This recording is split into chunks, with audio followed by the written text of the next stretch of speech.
నాగేంద్ర ప్రారం గారికి అనంతకోటి పాదాభివందనములు మాస్టర్స్. అలాగే ఎంతో అనంతమైన జ్ఞానాన్ని తీసుకోవడానికి ఇక్కడికి వచ్చిన ఆత్మ బంధువులందరికీ కూడా శతకోటి ఆత్మ ప్రణామములు మాస్టర్స్. నేను విశాఖపట్నంలో ఉంటున్నాను. 2019లో నాకు నా ఫ్రెండ్ తరుణ ద్వారాగా ధ్యాన పరిచయం జరగడం అయితే జరిగింది. తన ద్వారాగా నేను 11 రోజులు ధ్యానం చేశాను. చేసిన తర్వాత ఒక స్కూల్ టీచర్ ద్వారాగా శాకాహారము చాలా అద్భుతమైన ఆహారము అని తెలుసుకొని ఆ డే 1 నేను శాకాహారిగా మారాను. మన పొట్టేమి శ్మశానం కాదు, చనిపోయిన జంతువులను వేయడానికి బరియల్ గ్రౌండ్ కాదు, కాబట్టి మన పొట్ట ఎంతో పవిత్రమైనది అని తెలుసుకుని అప్పటి వరకు ఏదైతే నాకు తెలియక చేశానో ఆ క్షణం ఎప్పుడైతే సత్యాన్ని తెలుసుకున్నానో ఆ రోజు నుంచి ఈ రోజు వరకు కూడా నేను ధ్యానాన్ని శాకాహారాన్ని వదలలేదు మాస్టర్స్.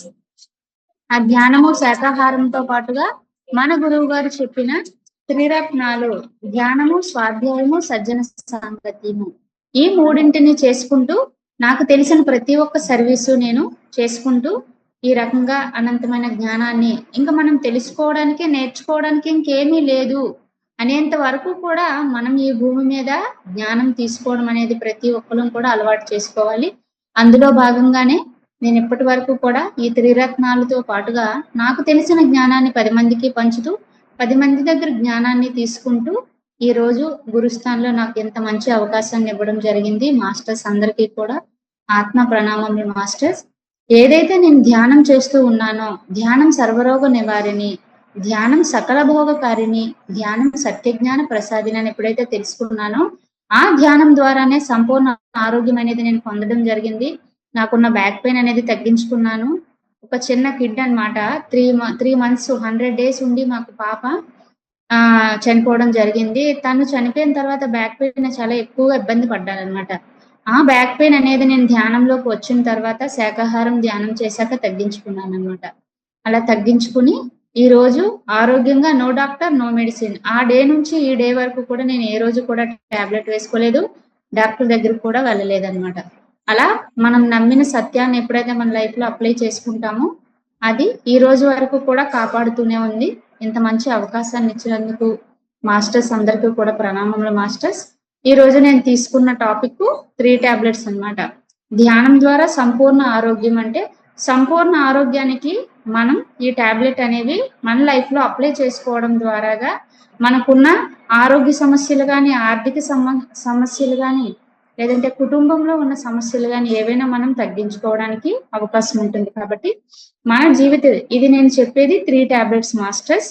3 ధర్మాలు అంటే మనం ఈ భూమి మీదకి జన్మ తీసుకుని వచ్చిన తర్వాత ప్రతిరోజు కూడా 24 గంటలు అనేవి ఉంటాయన్నమాట. ఈ 24 గంటల్లో ప్రతి 8 గంటలు మనం 3 ధర్మాలు ప్రతిరోజు చక్కగా చేసుకుంటూ వెళ్ళడం వల్ల మన జీవిత ధ్యేయానికి మనం దగ్గరవుతూ ఉంటామన్నమాట. ఎందుకంటే ప్రతి ఒక్క మనిషి కూడా ఈ భూమి మీదకి వచ్చేటప్పుడు ఒక పర్పజ్ ఆఫ్ లైఫ్ తో మనం రావడం జరుగుతుంది. మన పర్పజ్ ఆఫ్ లైఫ్ లో మనం ఎలా ఉన్నామో అని తెలుసుకోవడానికి ఈ 3 ధర్మాలు కూడా సమపాలలో మనం మన లైఫ్ లో అప్లై చేసుకుంటూ ఉండాలన్నమాట. ఈ 3 ధర్మాలు మనకి జీవిత ధ్యేయంలో ఉన్న 3 భాగాలు. మనం దీన్ని విభజిస్తే శరీర ధర్మము, కుటుంబ ధర్మము, ఆత్మధర్మము. అంటే ఈ శరీరం అనే బట్టను తీసుకుని మనం ఈ భూమి మీదకి వచ్చినందుకు ఈ శరీరానికి కావలసిన రోటీ, కపడా, మకాన్ అంటే తిండి, బట్ట, మనం ఉండడానికి సరిపడినవన్నీ కూడా ఈ శరీరానికి మనం ప్రతిరోజు కూడా అందిస్తూ ఉండాలి. దానికోసంగా మనం ప్రతిరోజు దీనికి 8 గంటలు అనేది కేటాయించడం జరుగుతుంది అన్నమాట. అలాగే కుటుంబ ధర్మం, మనం జన్మ తీసుకుని వచ్చినప్పటి నుంచి మన తల్లిదండ్రులు, మన భర్త, మన పిల్లలు, ఇదంతా మన కుటుంబం. అంటే మన రక్తం ద్వారాగా, మనం ఒక తల్లిదండ్రుల ద్వారాగా, బ్లడ్ రిలేషన్ ద్వారాగా వచ్చేటప్పుడు మనం ఎవరైతే పిల్లలు కంటామో ఇదంతా కూడా కుటుంబ ధర్మంగా చెప్పుకొని ఈ కుటుంబ ధర్మానికి మనం ఒక 8 గంటలు అనేది పెట్టడం జరుగుతుంది అన్నమాట.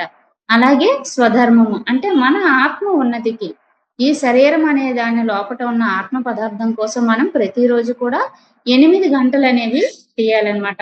అలా ప్రతిరోజు కూడా ఈ 3 ధర్మాలు మనం చేసుకుంటూ శరీర ధర్మము, కుటుంబ ధర్మము, సధర్మము అనేవి చేసుకుంటూ ఎప్పుడైతే వెళ్తూ ఉంటామో మన పర్పజ్ ఆఫ్ లైఫ్ అనేది మన పర్పజ్ ఆఫ్ లైఫ్ లో మనం ఉన్నట్టుగా మనకి తెలుస్తూ ఉంటుంది అనమాట. మనకున్న జ్ఞానాన్ని, ధ్యానాన్ని బట్టి ఈ పర్పజ్ ఆఫ్ లైఫ్ మారిపోతూ ఉంటుంది అనమాట. అలా ఆ 3 ధర్మాల్లో మన శరీర ధర్మము అంటే మనం ఈ శరీరానికి సరిపడా ఏం కావాలి అనేది మనం చూసుకుంటే మన ఈ జీవితం ఎప్పటికప్పుడు మన జ్ఞాన స్థితిని బట్టి మారుతూ ఉంటుందన్నమాట. అంటే ఒక 7th క్లాస్ నుంచి 10th క్లాస్ చదివే అబ్బాయి ప్రతి సంవత్సరం చదువుతున్నది చదివే. కానీ ప్రతి ఒక్క క్లాస్‌లో ఫస్ట్ క్లాస్ రావడం అనేది జరుగుతుందన్నమాట. కానీ అక్కడ తరగతులు అనేవి మారుతూ ఉంటాయి. 7th, 8th, 9th, 10th వచ్చేది ఫస్ట్ క్లాస్ అయినా ఆయన చదివిన కొలది ఆయన జ్ఞానాన్ని బట్టి పెరుగుతూ ఉంటుందన్నమాట. అలాగే మన జీవిత ధ్యేయాన్ని బట్టి మనం ఎలా ముందుకి శరీర ధర్మంలో వెళ్తామంటే ధ్యానానికి రాకముందు ఎలా ఉన్నాము, ధ్యానానికి వచ్చిన తర్వాత మనం ఎలా ఉన్నాము అనేది మనం చూసుకుంటూ ఉండాలన్నమాట.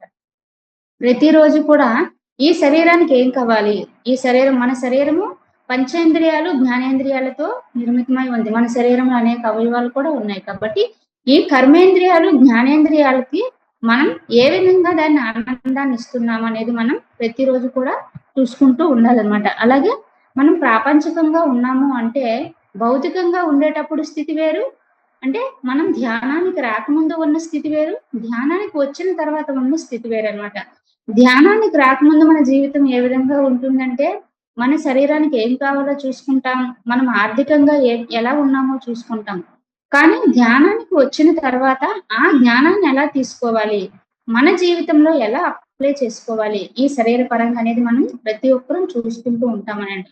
ఈ శరీరానికి సంబంధించిన ఆనందాలన్నీ కూడా మనం అనుభవిస్తున్నామా లేదా, మన శరీరంలో ఎన్ని కర్మేంద్రియాలు అనేవి ఉన్నాయి, జ్ఞానేంద్రియాలు అనేవి కూడా ఉన్నాయి. ఈ జ్ఞానేంద్రియాలు చెవి, ముక్కు, నోరు, కళ్ళు, చర్మము, నాలుక ఇవన్నింటితో కూడా మనం ఆనందాన్ని అనుభవిస్తున్నామా లేదా. మనం సర్వేంద్రియానం నయనం ప్రధానం అంటారు. ఈ కళ్ళు అనేవి మనకి చూడడానికి ఉపయోగపడుతున్నాయి. అంటే కంటికి సంబంధించి ఎన్నో సుందరమైన దృశ్యాలు మనం చూస్తూ ఉంటాం అన్నమాట. అది ఏదైతే చూస్తూ ఉంటామో దాని ద్వారాగా పొందే ఆనందం అనేది మన ఈ శరీర ధర్మానికి అనుకూలంగా ఉంటుంది. మనకి ఆనందకరమైన విషయం అనేది చూడడం వల్ల ఒక మంచి సినిమా చూసాం, ఎంతో ఆనందపడ్డాం, అది మన శరీర ధర్మానికి సంబంధించింది. అలాగే ఒక ముక్కు ఉంది, ఒక మంచి సువాసన వెదజల్లుతుంది. అంటే ఒక మంచి ఫ్లవర్ ఉంది, ఆ ఫ్లవర్ ద్వారాగా వచ్చే సువాసన అనేది మనకి తెలుస్తూ ఉంటుంది. అలాగే ఒక మంచి ఆహారం వండుతున్నాము, ఆ వండే ఆహారం ఏమవుతుంది, అద్భుతంగా రుచి చూడగలుగుతున్నాము. ఆ ముక్కు ద్వారాగా ఆ సువాసనని మనం పీలుస్తూ ఉన్నాము.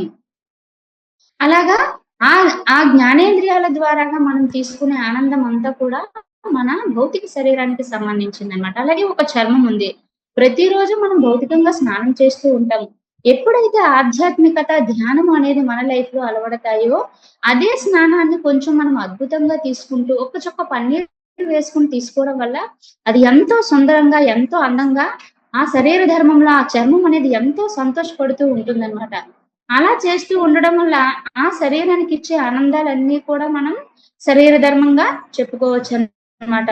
ఒక మంచి ప్లేస్ కి వెళ్ళాము, ఒక అందమైన ప్రదేశాన్ని చూసాము, అది కళ్ళ ద్వారా పొందే ఆనందము. ఒక మంచి వెజిటేరియన్ అంటే ఒక శాకాహారం, ఒక శుద్ధ సాత్విక ఆహారం ఫుడ్ మనం తీసుకున్నామంటే అది మన శరీరానికి ఎంతో మేలు చేస్తుంది. కాబట్టి ఆ శరీరం ద్వారా పొందే ఆనందం అంతా కూడా మనం ఈ శరీర ధర్మం కిందకే వస్తాయి అన్నమాట. అలాగే ఒక కళలు నేర్చుకున్నాం, అది వెనుసొంపుగా ఉన్న సంగీతం అయింది, మన చెవుల ద్వారా మంచి సంగీతాన్ని వింటున్నాము, మన నోటి ద్వారా ఒక మంచి పాటని పాడుతున్నాము, ఒక మంచి శ్లోకం చెప్తున్నాము. ఇవన్నీ కూడా మన శరీరానికి సంబంధించిన ఆనందాలే. మంచి ఒక వాటర్ ఫాల్ కి వెళ్ళాము, అక్కడ ఎంతో హ్యాపీగా ఎంజాయ్ చేస్తూ స్నానం చేస్తున్నాము. అది మన చర్మం ద్వారా అంటే మన శరీరం ద్వారా మనకి ఎంతో ఆనందంగా అది ఉంటుందన్నమాట. ఆ విధంగా శరీర ధర్మం పరంగా మనం ఈ భూమి మీదకి జన్మ తీసుకున్న తర్వాత ప్రతి ఒక్కటి కూడా అనుభవించాలి. ఆ అనుభవం ఎప్పుడైతే మనకు వస్తుందో ఈ పంచేంద్రియాలు, జ్ఞానేంద్రియాల ద్వారాగా మన కర్మేంద్రియాలు ఉన్నాయి, కాళ్ళు, చేతులు, మలద్వారం, మూత్రద్వారం, ఇలా నోరు, ఇవన్నీ కూడా కర్మ చేస్తూ ఉంటాయి పొద్దున లేచిన నుంచి కూడా. ఎందుకంటే అవి సరిగా కర్మ చేయడం వలన మన శరీరం ఎంతో సంపూర్ణ ఆరోగ్యంగా ఉంటుంది. ఒక్కరోజు మలం, మూత్రం విసర్జించకపోయినా, మనం భోజనం చేయకపోయినా, మన కర్మ అంటే మనం నడవకపోయినా, కూర్చున్నా మన చేతులు, కాళ్ళు ఇబ్బంది పడతాయి. మనం తీసుకునే భోజనం డైజెషన్ అవ్వకపోవడం వల్ల మనం ప్రాబ్లం ఫేస్ చేస్తాం. కాబట్టి ఈ అన్ని ఇంద్రియాలు కూడా సరిగ్గా వర్క్ చేస్తున్నాయి అంటే ఆ శరీర ధర్మమును మనం కరెక్ట్ గా ఉన్నామా లేదా, మనం చూసుకుంటూ ఆ శరీర ధర్మాన్ని మన లైఫ్ లో చక్కగా ప్రతిరోజు కూడా 8 గంటలు అనేది ఆ శరీర ధర్మానికి మనము పెడుతూ ఉండాలన్నమాట. ఒక చెవు ఉంది, ఒక శ్రావ్యమైన సంగీతం వింటున్నాము, మంచి పాట పాడుకుంటున్నాము, ఎంతో ఆనందం వస్తుంది మనకి. ఆ విధంగా మన ఈ ఆనందాలన్నీ కూడా శరీర ధర్మానికి సంబంధించినవే. ఒక కాళ్ళు ఉన్నాయి, ఒక మంచి స్విమ్మింగ్ పూల్‌కి వెళ్లి అక్కడ స్నానం చేశారు. ఒక చేతులున్నాయి, ఇవి కూడా కర్మ చేస్తూ ఉంటాయి కదా! ఒక మంచి పిరమిడ్ వ్యాలీలో చక్కగా అక్కడికి నడుచుకుంటూ, చక్కగా ఆ వాతావరణంలో ఉంటూ ఉన్నాము.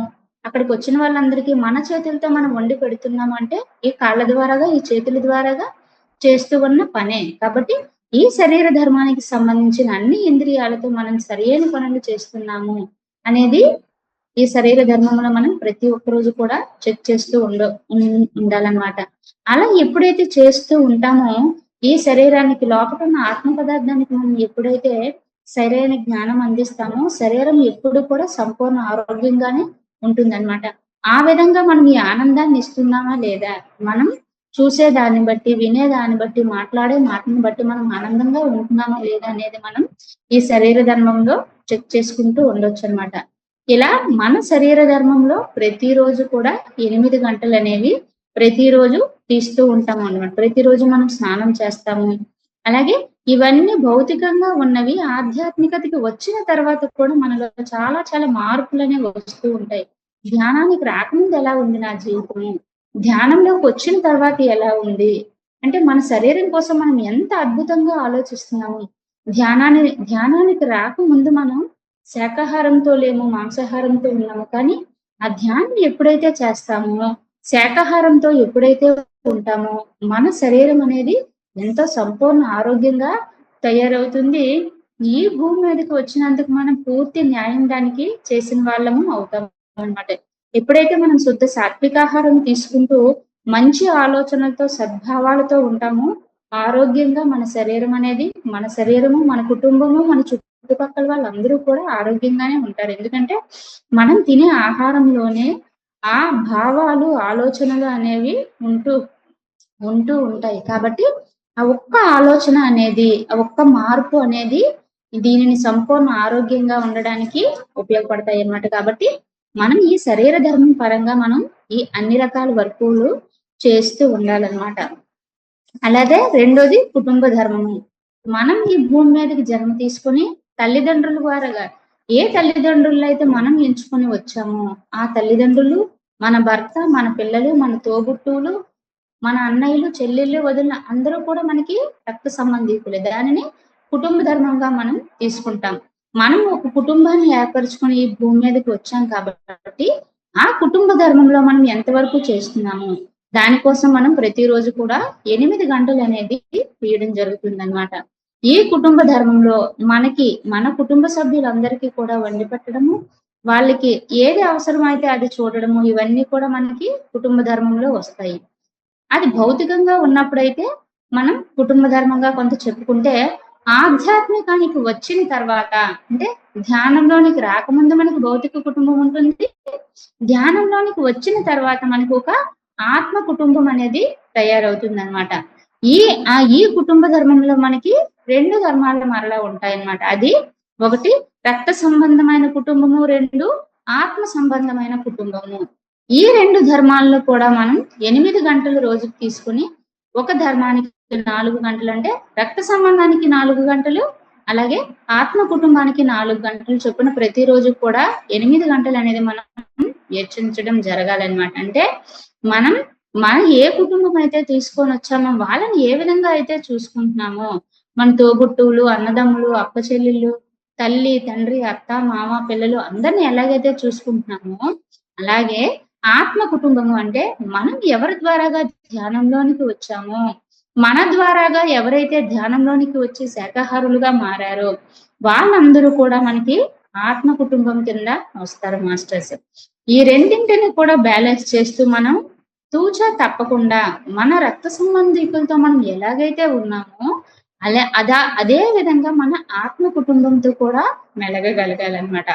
అది మనకి కుటుంబ ధర్మం కింద వస్తుందన్నమాట. మన ద్వారాగా ఒక వ్యక్తి లేదా ఒక పర్సన్ ధ్యానంలోనికి వచ్చిన తర్వాత మనం ఫిజికల్ గా ఎలాగైతే మన పిల్లల్ని చూసుకుంటామో మన ఆధ్యాత్మిక పుత్రులను కూడా మనం అలాగే చూసుకోవాలి. ఎందుకంటే భౌతికంగా జన్మ తీసుకుని మన రక్తం పంచుకు పుట్టిన పిల్లల్ని ఏ విధంగా అయితే చూస్తామో మన ద్వారాగా ధ్యానంలోకి వచ్చిన వాళ్ళు మనం ఎవరి ద్వారాగా అయితే ధ్యానంలోకి వస్తామో వాళ్ళు కూడా మనకి ఆధ్యాత్మిక పుత్రులతో సమానమే.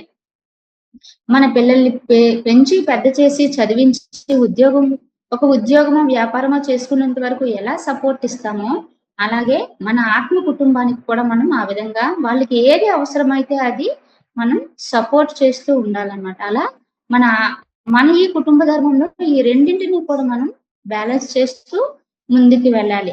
ఆ విధంగా ఎప్పుడైతే మనం ఈ రెండు ధర్మాల్ని ఈ కుటుంబ ధర్మంలో 2 ధర్మాలని బ్యాలెన్స్ చేసుకుంటూ వెళ్తామో, మనం కుటుంబ ధర్మంలో కరెక్ట్ గానే ఉన్నట్లు మనం చూసుకోవాలన్నమాట. అలాగా ఈ విధంగా తల్లి, తండ్రి, తోబుట్టువులు, తల్లిదండ్రుల వైపు చుట్టాలు, అత్తమామల వైపు చుట్టాలు, అలాగే అన్నదమ్ముల వైపు చుట్టాలు అందరూ కూడా మనకి ఆ రక్త సంబంధం కిందే వస్తారన్నమాట. అలాగే భర్త వైపు చుట్టాలు, భార్య వైపు చుట్టాలు వీళ్ళందరూ కూడా మనము ఒక ఫంక్షన్‌కో, ఒక అకేషన్‌కో వెళ్ళామంటే, లేదంటే ఒక పెళ్ళికి హాజరయ్యామంటే, అక్కడికి వచ్చిన వాళ్ళందరూ కూడా మన రక్త సంబంధీకులే అనే విధంగా మనం ఈ కుటుంబ ధర్మం అనేది ఎప్పుడు కూడా మనం ఆచరిస్తూ ఉండాలన్నమాట. అలాగే మన ఆత్మ కుటుంబ ధర్మం ఏ వ్యక్తుల ద్వారా మనం ధ్యానం నేర్చుకున్నామో, మన ద్వారాగా ఏ వ్యక్తులైతే ధ్యానంలోనికి వచ్చారో వీళ్ళందరూ కూడా మన ఆత్మ కుటుంబం కింద వస్తారన్నమాట. వీళ్ళ గురించి కూడా మనం ఆలోచిస్తూ ఉండాలన్నమాట. వాళ్ళకి ఏ రకమైన జ్ఞానం ఇస్తున్నాము, వాళ్ళ దగ్గర నుంచి మనం ఏ జ్ఞానం తీసుకుంటున్నాము, ప్రతి ఆత్మ కుటుంబం నుంచి మనం జ్ఞానం తీసుకోవాలి. ప్రతి జ్ఞాన సమూహం నుంచి కూడా ధ్యానం తీసుకోవాలి. ఇలా తీసుకుంటూ దీనిని బ్యాలెన్స్ చేసుకుంటూ ముందుకు వెళ్ళేటప్పుడు ఈ కుటుంబ ధర్మంలో మనం కరెక్ట్ గా 8 గంటలు అనేది పెట్టడం జరుగుతూ ఉంటుంది అన్నమాట. అంటే మన శరీరం కోసం 8 గంటలు తీసి మన కుటుంబం కోసము అంటే మన రక్త సంబంధీకుల కోసము తీయాలి, మన ఆత్మ కుటుంబం కోసం కూడా మనం ఈ రెండింటిని బ్యాలెన్స్ చేసుకుంటూ మనం వెళ్ళాలన్నమాట. ఈ రెండింటికి కలిపి రోజుకి 8 గంటలు అనేవి మనం తీయడం జరుగుతుందన్నమాట. అలా తీసేటప్పుడు ఇద్దరు కూడా సమానమైన స్థాయిలో మనం చూస్తున్నాము. ఎందుకంటే ఒక తేనెటీగ అనేది ఒక పువ్వు నుంచి ఎలా అయితే మకరందాన్ని తీసుకుంటూ ప్రతి ఒక్క పుష్పం నుంచి తను ఎలాగైతే మకరందాన్ని తీసుకుంటుందో అలాగే ప్రతి ఒక్క ధ్యాన కుటుంబము ఇంకొక సమూహానికి వెళ్ళి అక్కడ ఉన్న జ్ఞానాన్ని తీసుకుని వాళ్ళ జ్ఞానాన్ని పెంచుకోవడం అయితే జరుగుతుందన్నమాట. ఒక తేనెటీగ ఒక పుష్పం నుంచే తేనె తీసుకోదు, ఎన్నో పుష్పాల నుంచి మకరందాన్ని తీసుకుని తను సేవిస్తూ ఉంటుందన్నమాట. ఆ విధంగా మనం కూడా ప్రతి ఒక్కరి నుంచి జ్ఞానం అనేది తీసుకోవడం జరుగుతుంది. ఈ రకంగా మనం ఈ కుటుంబ ధర్మంలో ఈ కుటుంబ ధర్మంలో ఉన్న రెండు అంటే రక్త సంబంధము మరియు ఆత్మ కుటుంబ ధర్మం ఈ రెండు ధర్మాలు కూడా మనం సమపాలల్లో సమానంగా చూసుకోవాల్సి వస్తుంది. అలా ఎప్పుడైతే చూసుకుంటామో మనం ఎటువైపు కూడా అంటే ప్రతి ఒక్కరికి కూడా న్యాయం చేసినట్టుగా అంటే ఎవరు తక్కువ కాదు, ఎవరు ఎక్కువ కాదు. ఎందుకంటే మన రక్త సంబంధం ఎంతో మనం ఎవరి ద్వారాగా ధ్యానంకి వచ్చామో మన ద్వారాగా ఎవరైతే ధ్యానంలోకి వచ్చారో వాళ్ళు కూడా మనకి సమానమే. భౌతిక పుత్రులు ఈక్వల్ టు ఆధ్యాత్మిక పుత్రులు. మన గర్భాశయం ద్వారా మన పుత్రులు బిడ్డలు ఎలాగైతే కంటామో మనం ఈ ధ్యానం ద్వారా మన ఆధ్యాత్మిక పుత్రుల్ని మనం వెతుక్కోవడం జరుగుతుంది. కాబట్టి వాళ్ళ యొక్క యోగక్షేమాలు కూడా మనం చూసుకుంటూ ఉండాలన్నమాట. అలా వాళ్ళకి ఎప్పుడైతే మనం చక్కగా చూసుకుంటూ వెళ్తామో మన భౌతిక పుత్రులు అనేవారు సంపూర్ణ ఆరోగ్యంగా ఉండి వాళ్ళకి ఎప్పుడు ఏది అవసరమో వాళ్ళు ఆరోగ్యంగా ఉండి వాళ్ళకి ఎప్పుడు ఏది అవసరమో అది సమకూరడం కూడా జరుగుతుంది. ఎందుకంటే మన ద్వారాగా ఎవరైతే ధ్యానంలోనికి వచ్చారో వాళ్ళని మనం ఎప్పుడైతే కరెక్ట్ గా చూసుకుంటామో మన భౌతిక పుత్రులు సరైన స్థితిలో ఎదుగుతూ ఉంటారన్నమాట. ఒకవేళ మనకి ఎప్పుడైనా భౌతిక పిల్లల విషయంలో ఏవైనా ప్రాబ్లమ్స్ వస్తే మనం ఒకసారి చెక్ చేసుకోవాలన్నమాట. నా ద్వారాగా వచ్చిన ఆధ్యాత్మిక పుత్రుల విషయంలో నేనేమైనా తప్పు చేస్తున్నానా, నా ఫిజికల్ గా ఉండే పిల్లలకి ప్రాబ్లం వచ్చింది అంటే మనం అక్కడ చెక్ చేసుకోవాల్సింది మన ఆధ్యాత్మిక పిల్లలు.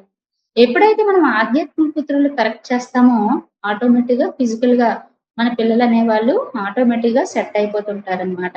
అలా ఈ ధ్యానం ద్వారా కూడా మన ఈ ఆత్మ కుటుంబంలో అలా కూడా మనం చూసుకుంటూ ఉండాలి. అలాగే మూడవది స్వధర్మము. అంటే మన కోసం మనం చేసుకునేది. స్వధర్మం అనేది మన కోసం మనం చేసుకునే మన ఆత్మ ఎదుగుదల కోసం.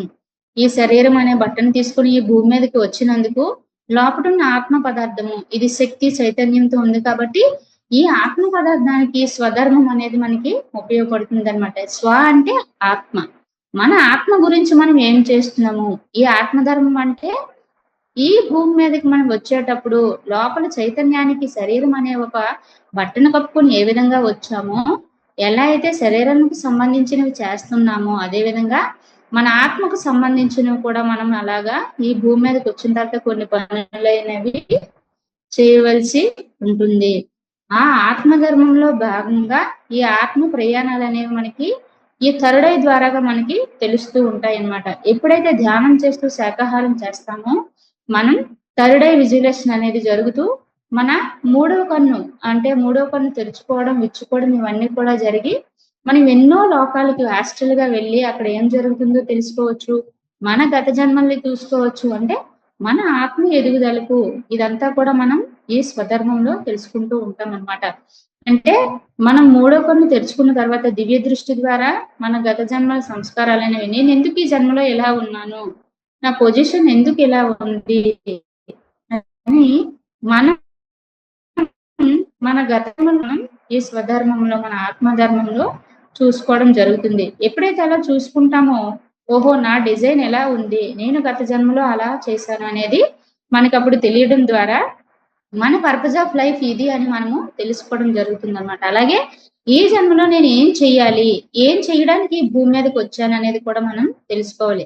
భవిష్యత్తులో మనం ఎలా స్థిరపడాలి, మన పర్పస్ ఆఫ్ లైఫ్ కి మనం రీచ్ అవ్వాలంటే నేను ఎందుకు వచ్చాను అనేది ఈ థర్డ్ ఐ ద్వారాగా మనం అనేక లోకాలకి వెళ్ళి అక్కడ ఏం జరుగుతుందో తెలుసుకొని మన పర్పస్ ఆఫ్ లైఫ్ ని మనం కనుక్కోవడం కూడా ఈ స్వధర్మంలో మనం తెలుసుకోవచ్చు అన్నమాట. అలాగే సూక్ష్మ శరీరయానం ద్వారాగా ఆస్ట్రల్ ట్రావెల్ చేస్తూ మనం ఎప్పుడైతే ధ్యానం శాకాహారం చేస్తూ విశ్వ కళ్యాణంలో భాగంగా వర్క్ చేస్తూ ఉంటామో ఆస్ట్రల్ వరల్డ్ లో మనకి చాలా చాలా ఎక్స్పీరియన్సెస్ అనేవి వస్తూ మనం ఎందుకు ఈ భూమి మీదకి వచ్చాం అనేది మన సూక్ష్మ శరీరం ద్వారాగా మన ఫిజికల్ బాడీ ఇక్కడ ఉండి ధ్యానంలో మనం సిల్వర్ కార్ట్ ద్వారా మనం ఆస్ట్రల్ ట్రావెల్ చేసి మన భవిష్యత్తులో మనం ఏం చెయ్యాలి అనేది కూడా మనం ఈ ఆత్మ ధర్మంలో ఆత్మ కుటుంబ ధర్మంలో మనం తెలుసుకుంటూ ఉండొచ్చు అన్నమాట. అలాగే టెలిపతిక్ ఎప్పుడైతే సరైన స్థితిలో మనం విశ్వ కళ్యాణం కోసం ఆలోచిస్తూ ఉంటామో ఆత్మపరంగా నేను ఏం చెయ్యాలి, ఈ విశ్వానికి నేను ఎలా ఉపయోగపడాలి, నా గత జన్మల సంస్కారాలతో నేను ఈ విశ్వానికి ఏం చెయ్యాలి అనేది ఎప్పుడైతే మనం ఆలోచిస్తూ ఉంటామో మనకి ఎవరైతే కనెక్ట్ అవుతారో ఈ ఆత్మ కుటుంబ ధర్మంలో ఎవరైతే కనెక్ట్ అవుతారో వాళ్ళ ద్వారాగా టెలిపతిక్ గా మనకి ఆన్సర్స్ అనేవి వస్తూ ఉంటాయి. ఫర్ ఎగ్జాంపుల్ గా మన ఫ్రెండ్ కి ఫోన్ చేయాలనుకున్నాము, ఎక్కడో మంచి వర్క్ షాప్ అవుతుంది, స్పిరిచువల్ వర్క్ షాప్ వెళ్దాం అనుకుంటున్నాను, ఏమంటాము మా ఫ్రెండ్ కి ఒకసారి ఫోన్ చేద్దామని మన స్పిరిచువల్ ఫ్రెండ్ కి అనుకోలాగా ఈలోగా వాళ్ళ నుంచి మనకి ఫోన్ వస్తుంది అనమాట. అలా టెలిపతిక్ గా కూడా మనం ఈ థర్డ్ ఐ విజువలేషన్ తో ఈ జ్ఞానంతో మనం టెలిపతిక్ కనెక్షన్ కూడా మనం తెలుసుకోవచ్చు అనమాట. మన మనసులో ఏముందో అవతల వ్యక్తికి రీచ్ అవుతూ ఉంటది, అదే విషయాన్ని వాళ్ళు మనకి వ్యక్తపరచడం జరుగుతుంది అనమాట. అలాగా ఈ థర్డ్ ఐ ద్వారాగా మనం ఆ టెలిపతిక్ దానికి కూడా కనెక్ట్ అవుతూ ఉండొచ్చు అనమాట. అలాగే ధ్యానంలో కూర్చొని మనం మన ఈ ఫిఫ్త్ బాడీ ఆనందమయ శరీరంతో ఈ ఫిఫ్త్ బాడీ డైమెన్షన్ కి వెళ్ళి ఆ శరీరంతో మనం అనేకంగా అంటే ఎంతో ఆనందంగా మనం ఉండొచ్చు. మన మనకి 7 బాడీస్ ఉంటాయి కాబట్టి ఆ 7 బాడీస్ లో ఫిఫ్త్ బాడీ అయిన ఆనందమయ శరీరంతో మనం ఎంతో ఆనందంగా వెళ్ళి అక్కడ మన దివ్య నేత్రం ద్వారా అనేక అనుభవాలు పొంది మనం అక్కడ ఆనందంగా ఉండడం అనేది కూడా జరుగుతూ ఉంటుంది అనమాట. ఇలాగా మన స్వధర్మంలో మనం దీనిని తెలుసుకుంటూ మన ఆత్మ ఎదుగుదలకు ఏం చెయ్యాలి, విశ్వ కళ్యాణంలో భాగంగా నేను నా ఆత్మ ఎదుగుదలకి విశ్వానికి పడే విధంగా ఏం చెయ్యాలి అనేది మనకి దీని ద్వారాగా తెలుసుకోవడం జరుగుతుంది అనమాట. అలా ప్రతిదీ కూడా మనం ధ్యానంలో ఉంటూ మన ఆస్ట్రల్ ట్రావెల్ చేస్తూ మన గత జన్మల గురించి, ఈ టెలిపతి గురించి ఇవన్నీ కూడా ఈ థర్డ్ అయితే మనం తెలుసుకోవడం జరుగుతుందన్నమాట. ఈ విధంగా 3 ధర్మాలు కూడా మనం ఎప్పుడైతే చేస్తూ ఉంటామో, మన సోల్ డెవలప్‌మెంట్ కోసం మనం ఎప్పుడు ప్రతిరోజు కూడా మనం ఈ ధ్యానము, స్వాధ్యాయము, సజ్జన సాంగత్యం అనే త్రిరత్నాలు ఎప్పుడూ చేస్తూ ఉంటామో, అందులో భాగంగా ఈ 3 ధర్మాలు కూడా మనం ప్రతిరోజు చేస్తూ ఉండేటప్పుడు, మనం జీవిత ధ్యేయంలో కరెక్ట్‌గా ఉన్నాము అనేది మనకి తెలుస్తూ ఉంటుందన్నమాట. ఎందుకంటే ఆత్మ అనేది ఈ శరీరాన్ని తీసుకొని భూమి మీదకి వచ్చింది కాబట్టి, ఈ ఆత్మ ఏం నేర్చుకోవడానికి వచ్చింది ఈ శరీరంతో అనేది ప్రతి ఒక్కరం కూడా గుర్తుపెట్టుకుంటూ ఉండాలన్నమాట. కుటుంబ ధర్మంలో కరెక్ట్‌గా ఉన్నామా లేదా? ఆత్మ ధర్మంలో కరెక్ట్‌గా ఉన్నామా లేదా? శరీర ధర్మంలో కరెక్ట్‌గా ఉన్నామా లేదా? అనేది మనం ప్రతి ఒక్కళ్ళు చెక్ చేసుకుంటూ ఉండాలన్నమాట. ఎందుకంటే ఆత్మకి సంబంధించి 10 గంటలు, 20 గంటలు పెట్టి శరీరం కోసం పట్టించుకోవడం ఎప్పుడైతే మానేస్తామో, శరీరం నీరసించిపోయి మనం ధ్యానం చేసుకోవడానికి కూడా ఉపయోగపడదు. కాబట్టి ఆ శరీరానికి ఎప్పుడు ఏం పెట్టాలి? టైంకి భోజనం పెట్టాలి, టైంకి స్నానం చేయాలి. ఏదైనా రెస్ట్ కావాలంటే తనకి రెస్ట్ కూడా ఇవ్వాలి. కాబట్టి ఆ శరీర ధర్మంలో ఎంతవరకు కరెక్ట్‌గా ఉన్నాము. కుటుంబం ఉంది. కుటుంబాన్ని భూమి మీదకి తీసుకొనొచ్చాం కాబట్టి, ప్రతి ఒక్కళ్ళని కూడా మనం మనస, వాచ, కర్మన ఎవ్వరు ఏం చేసినా క్షమించుకుంటూ కృతజ్ఞతతో మనం వెళ్ళామంటే 2 కుటుంబాలను కూడా మనం బ్యాలెన్స్ చేస్తూ ఇటువైపు ఆత్మ కుటుంబాన్ని, అటువైపు రక్త సంబంధంలో ఉన్న కుటుంబాన్ని బ్యాలెన్స్ చేసుకుంటూ, ఈ 3 ధర్మాలు ఎప్పుడైతే చేస్తూ ఉంటామో, మన జీవిత ధ్యేయం అనేది ఒక రోజుకి ఇది నా పర్పస్ ఆఫ్ లైఫ్. నేను జీవిత ధ్యేయంలో ఉన్నాను అనే విషయాన్ని మనం కొన్ని రోజులకి తెలుసుకోవడం జరుగుతూ ఉంటుందన్నమాట. ఈ 3 ఎప్పుడైతే చేస్తూ ఉంటామో ఆటోమేటిక్‌గా మన పర్పస్ ఆఫ్ లైఫ్‌లో మనం ఉన్నట్టే. ఎందుకంటే ప్రతి ఒక్కరం కూడా ఇవి కరెక్ట్‌గా చేస్తూ ఉండాలి. ఎందుకంటే ఆత్మ అనేది అన్ని రాజ్యాలలో జన్మలు తీసుకుంటూ ఈ జన్మ తీసుకొని మానవ జన్మ తీసుకొని ఈ ధ్యానానికి వచ్చింది అంటే, ఈ ధ్యాన జీవితంలో ఏం తెలుసుకోవాలి? ఆత్మపరంగా ఏం నేర్చుకోవాలి అనేది మనం ప్రతి ఒక్కళ్ళు కూడా మనలో ఉన్న అరిషడ్ వర్గాలన్నీ తగ్గించుకుంటూ, మనలో ఉన్న సహనము, ఓర్పు బయటికి తీసుకుంటూ, మనలో ఉన్న ఒక్కో గుణం నేర్చుకోవడానికి మనకు ఒక్కో జన్మ పడుతుందన్నమాట. అలా మనలో ఉన్న అన్ని మనం నేర్చుకోవాల్సిన 3 ధర్మాలు, మనం చేయవలసిన 3 చేసుకుంటూ, మనం ఎప్పుడైతే ముందుకు వెళ్తామో, ఈ 3 ధర్మాల విషయంలో కరెక్ట్‌గా ఉంటే, ఆటోమేటిక్‌గా మన లైఫ్‌లో అన్నీ కూడా ఒకటికి ఒకటిగా మనలో ఏవైతే అనవసరం ఉన్నాయో అవన్నీ కూడా పోయి సంపూర్ణ ఆరోగ్యంగా, ఆనందంగా ఉండడానికి ఈ శరీరము, మన కుటుంబము, ఇంకా మన లోపట ఉన్న ఆత్మ 3 కూడా ఎప్పుడు కూడా ఆనందంగా, ఆరోగ్యంగా ఉంటాయన్నమాట. అలాగే ఇంకా ఇదే 3 టాబ్లెట్స్‌లో లక్ష్మి, పార్వతి, సరస్వతి అనేవి కూడా ఉన్నాయి.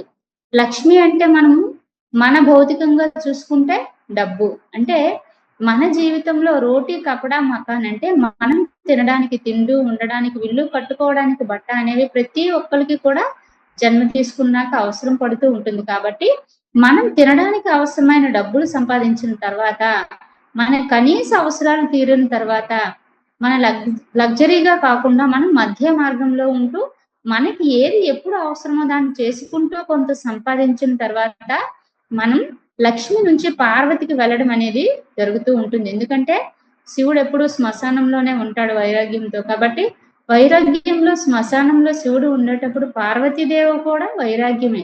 ఆ వైరాగ్యము అంటే ఏంటి? ఆధ్యాత్మికత.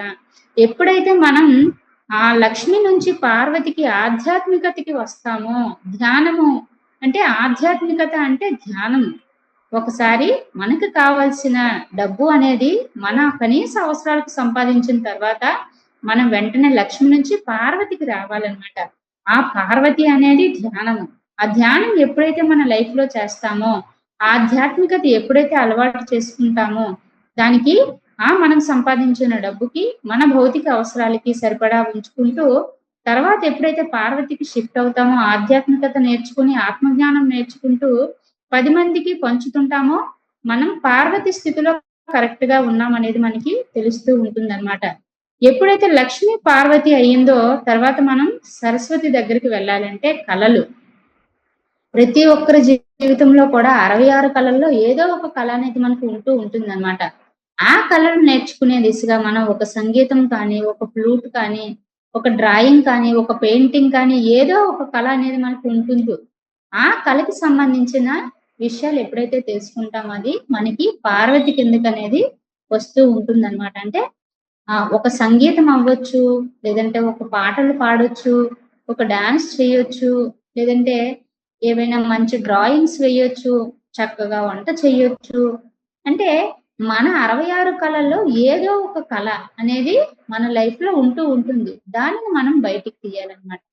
ఆ కళలకు సంబంధించినది మనం లక్ష్మీ, పార్వతి, సరస్వతి కిందకి మనం తీసుకోవాలి. కాబట్టి ఒక మంచి సంగీతము నేర్చుకున్నామంటే అది ఒక కళ. చక్కగా గొంతు విప్పి మంచి పాట పాడాము అంటే ఆ సరస్వతికి సంబంధించిన ఏదైతే నాలెడ్జ్ ఈ జన్మలో నువ్వు తీసుకోవడానికి వచ్చావో దానికి ఎప్పుడైతే కనెక్ట్ అవుతామో మనం అప్పుడు ఈ 3 రకాలు ఆ లక్ష్మికి, పార్వతికి, సరస్వతికి సరైన న్యాయం చేసినట్లు అవుతుందన్నమాట.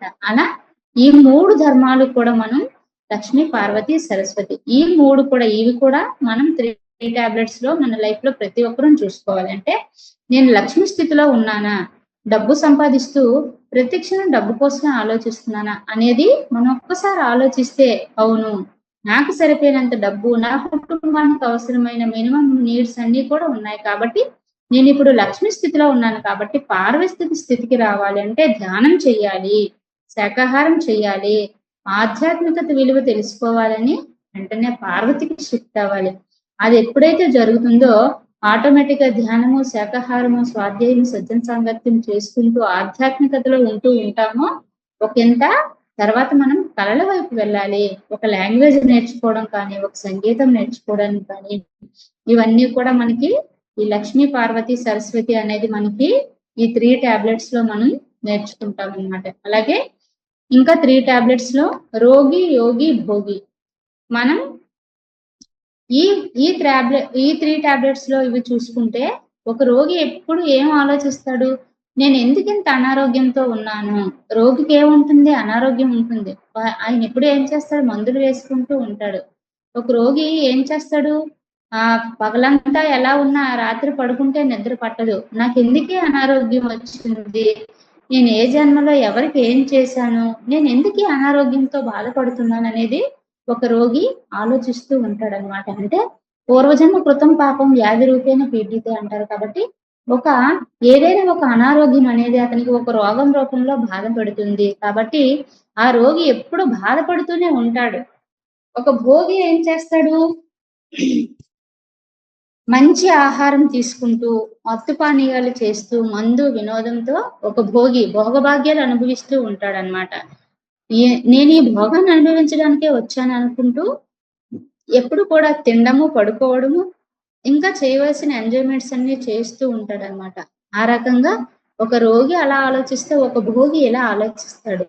అలాగే ఒక యోగి ఏం చేస్తాడు, పొద్దున్న లేచి నుంచి రాత్రి పడుకునేంత వరకు కూడా తన భౌతిక అవసరాలు ఏవైతే ఉన్నాయో అన్ని చూసుకుంటూ ఎప్పుడైతే నైట్స్ ఉన్నాయో ఆ రాత్రి సమయంలో ఒక యోగి రాత్రి ఎప్పుడు కూడా మేల్కొనే ఉంటాడు.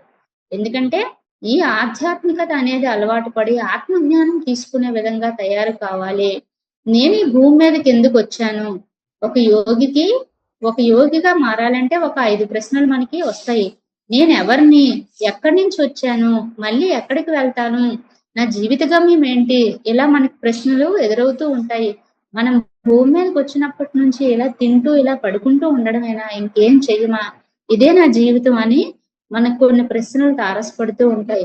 ఆ యోగ జీవితానికి ఎప్పుడైతే మనం వస్తామో మన ఆలోచన విధానం అనేది మారి మనం ఎక్కువ ధ్యానానికి, ఆధ్యాత్మికతకి టైం పెట్టి నైట్ టైం ఎక్కువగా ఉండడం, మేల్కొని ఉండడం జరుగుతుంది అనమాట. అలా ఒక యోగి అనేవాడు ఎప్పుడు కూడా యోగిక్ నైట్స్ అని కూడా అంటారు. మార్నింగ్ ఎర్లీ మార్నింగ్ 2:30 3 to 5 టైంలో మనకి మెలకు వచ్చింది అంటే మనలో ఉన్న యోగి మనల్ని నిద్ర లేపుతున్నాడు. కాబట్టి ఆ యోగిక్ నైట్స్ కి మనం అలవాటు పడాలి. వెంటనే లేచి మన మొహం కడుక్కొని మనకి నచ్చితే ధ్యానం చేసుకుని, లేదంటే ఒక బుక్ చదువుకుంటూ మనం ఎప్పుడైతే అలా కొన్ని రోజులు చేస్తూ ఉంటామో మనలో ఉన్న ఆ యోగిని మనం మేల్కొల్పడం జరుగుతుంది అనమాట. దానినే యోగిక్ నైట్స్ అంటారనమాట. ఈ రకంగా ఈ ముగ్గురు కూడా రోగి, భోగి, యోగి అనేవాళ్ళు ఇలా ఉండడం వల్ల మనం యోగులమే. ఈ భూమి మీదకి ఒక యోగిగా ఉంటూ అనంతమైన జ్ఞానాన్ని తీసుకోవడానికి వచ్చాము. మనం తీసుకున్న జ్ఞానాన్ని 10 మందికి పంచాలి అని మనం ఎప్పుడైతే ఆలోచిస్తూ ఉంటామో, ఆ క్షణమే మనం మంచి మాస్టర్స్ గా తయారయ్యి, మనకున్న జ్ఞానాన్ని 10 మందికి పంచుతూ, మన జ్ఞానాన్ని అందరికీ అందిస్తూ మనం ఎంతో ఆనందంగా ఉంటామన్నమాట. అలా ఈ యోగి అనేవారు ఏం చేస్తారు, ప్రాపంచిక విషయాల పట్ల ఎలా ఉన్నా సరే, ఆధ్యాత్మిక విషయాల పట్ల చాలా శ్రద్ధగా ఉంటారనమాట. అంటే ఈ ఆధ్యాత్మికతలోకి వచ్చిన తర్వాత నేనేం చేయాలి అందరికీ? ఆ! కనపడేవన్నీ అశాశ్వతమే కదా! ఏది శాశ్వతమైనదో దానినే మనం పట్టుకోవాలి అనే విషయం గురించి ఆయన ఎక్కువ ఆలోచిస్తూ ఉంటాడనమాట. అలా ఒక యోగి తనలో ఉన్న ఆధ్యాత్మికతను ఒక సంపద కోసం కానీ, ఒక ధనం కోసం కాసి, ఐశ్వర్యం కోసం కానీ ఏవి కూడా సద్వినియోగం చేసుకోకుండా, ఈ శరీరంలో ఉన్నప్పుడే మనం శరీరాన్ని వదిలిన తర్వాత కూడా ఇవన్నీ శాశ్వతం కాదు కదా! శాశ్వతమైనదేదో ఇవన్నీ అశాశ్వతం కదా! శాశ్వతమైనదేదో దాన్ని మనం పట్టుకోవాలని ఒక యోగి ఆలోచిస్తూ ఉంటాడనమాట. ఆ విధంగా మనం ఒక యోగిలాగా ఏది శాశ్వతమైనది అంటే ఆత్మ విద్య శాశ్వతమైనది. ఏది అశాశ్వతమైనది అంటే భౌతిక సంపదలు అశాశ్వతమైనవని తెలుసుకొని, ఆ భౌతిక విషయాలకి తక్కువ టైం పెట్టి, ఈ ఆధ్యాత్మికతకు, ఆత్మజ్ఞానానికి ఎప్పుడైతే ఎక్కువ టైం పెడతామో, ఒక యోగిలాగా మన జీవితం అనేది అందరికీ మార్గదర్శకంగా మనం జన్మ తీసుకున్న కారణాన్ని మనం నెరవేరుస్తూ ఒక జీవన మర్మం ఎరిగి మనము పగలందరితో ఉన్న తనని తాను తెలుసుకోవడంలో రాత్రి టైం పెట్టుకుంటాడనమాట. నేను ఎందుకొచ్చాను ఈ భూమి మీదకి? నేను ఏం చెయ్యాలి? ఈ సమాజంలో నేను ఆధ్యాత్మిక సేవలో ఎలా మునిగి తేలాలి? రాత్రులు నా అతీంద్రియ పరిధిలో ఉంటే నేను యోగ నిద్రలో విహరిస్తూ ఏం చెయ్యాలి వీళ్ళందరికని ఆ యోగి ఎప్పుడు కూడా మెలకువగా ఉంటూ ఆలోచిస్తూ ఉంటాడనమాట. అలా మనం ఒక జాగృత అవస్థలో ఉండి ఆ నిద్రననేది మనం చేస్తూ, మనం విశ్వ కళ్యాణం కోసం ఏం చేయాలి అని ఒక యోగి తనదైన శైలిలో మెలకువగా ఉండి ధ్యానంలో కాలం గడుపుతాడనమాట. కానీ భోగి ఏం చేస్తాడు, భౌతిక సుఖాల కోసం అలవాటు పడి ఆ భౌతిక విషయాలే ఆలోచిస్తూ, ఆ భోగభాగ్యాల కోసమే ఆలోచిస్తూ ఉంటాడు. అలా కాకుండా మనం ఒక యోగిలాగా ఉండాలి. మన జీవితాన్ని ఒక యోగి జీవితంలాగా గడపాలి అనేది మనం ప్రతి ఒక్కరం తెలుసుకుంటూ ఆ యోగి జీవితానికి అలవాటు పడుతూ ఉండాలి. భోజనం తగ్గించాలి, నిద్ర తగ్గించాలి, టైం ఎక్కువ ఆధ్యాత్మికతకి పెట్టాలి. ఎప్పుడైతే ఇవన్నీ చేస్తూ ఉంటామో ఆ యోగి జీవితం అనేది మన లైఫ్ లో అప్లై అవుతూ ఉంటుందన్నమాట. నా లైఫ్ లో కూడా ఎక్కువ నేను 3 to 4 అవర్సే పడుకుంటాను. నైట్ 12 పడుకుంటే మళ్ళీ ఎర్లీ మార్నింగ్ 3 to 4 3 కానీ 4 కానీ లెగుస్తానన్నమాట. నా లైఫ్ మార్నింగ్ 3 స్టార్ట్ అయితే 3 to 4 మెడిటేషన్ చేసి 4 to 5 ఒక హాఫ్ అన్ అవర్ కానీ 1 అవర్ కానీ సంగీతం ప్రాక్టీస్ చేసి 5 to 6 భగవద్గీత చదువుకొని 6 నుంచి నా దినచర్య మొదలవుతుంది. 6 నుంచి 10 వరకు ఇంట్లో వర్క్ చేసుకుంటూ 10కి మళ్ళీ ఆఫీస్కి వెళ్ళి హోటల్కి వెళ్ళి 6 మార్నింగ్ 6 తర్వాత హోటల్కి వెళ్ళి హోటల్లో చేస్తూ మళ్ళీ 10కి వచ్చి ఆఫీస్కి వెళ్ళి మళ్ళీ 5కి ఇంటికి వచ్చి నా వర్క్ ఇంట్లో కుటుంబానికి చేస్తూ మళ్ళీ 6కి హోటల్కి వెళ్ళి 8 వరకు చేసి మళ్ళీ 8కి ఇంటికి వచ్చి ఇంట్లో వాళ్ళకి చేసి మళ్ళీ 9 to 10 ధ్యానము 10 to 11 స్వాధ్యాయము ఇలా ప్రతి ఒక్కటి కూడా ఏది తప్పకుండా 8/3 24 గంటలు కూడా నేను చక్కగా ప్లాన్ చేసుకుంటే ఉండేటప్పటికి ఎంతో అద్భుతంగా నా లైఫ్ అనేది నేను తీర్చిదిద్దుకున్నాను అనమాట. అంటే ఒక ఒక సత్యాన్ని మనము తెలుసుకున్నామంటే మన లైఫ్ లో అది అప్లై చేస్తే అది ఎంతవరకు కరెక్ట్ అనేది మనం తెలుసుకుంటూ ఉన్నాం అనమాట. అలా ప్రతిదీ కూడా నా లైఫ్ లో అప్లై చేసుకుంటూ ఈ రోజు వరకు కూడా ఆ 3 టాబ్లెట్స్ కూడా జీవితంలో అనేక రకాలుగా నేను ఉపయోగిస్తూ ఉన్నాను. ఇంత మంచి అవకాశాన్ని ఇచ్చినందుకు గురుస్థానం వాళ్ళకి నా ఆత్మ ప్రణామములు. Thank you so much masters.